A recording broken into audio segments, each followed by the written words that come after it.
bienvenue dans Picotard. Nous vous proposons aujourd'hui de mettre les voiles et d'aller visiter le tunnel du Rove.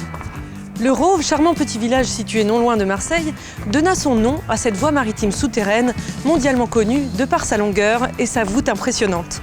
Reliant l'étang de Berre à la mer Méditerranée à travers le chaînon montagneux de l'Estac, une grande partie de l'édifice passe sous la commune du Rove.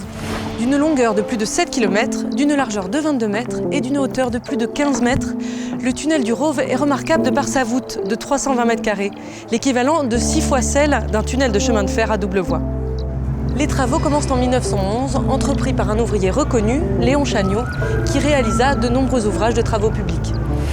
La construction du tunnel a nécessité plus de 3500 ouvriers d'origines diverses, dont des prisonniers allemands durant la Première Guerre mondiale. Pour débuter la construction de cet impressionnant édifice, 3 puits ont été forés avant d'être reliés du sud vers le nord. Le premier se trouvait au Rove, le deuxième à la chapelle Sainte-Maxime dans les collines de la Nerte, et le dernier fut construit plus tard, à 800 mètres de la sortie sud du tunnel. La Première Guerre mondiale ralentit la construction de l'édifice, le rendant inexploitable jusqu'en octobre 1926, date de la première traversée. Depuis l'effondrement d'une partie du tunnel en 1963, au sud du village de Gignac-la-Nerte, il est devenu inexploitable. Mais son architecture hors norme fait de ce tunnel un monument incontournable de la région. En cours de restauration, le tunnel du Rove devrait rouvrir fin 2014.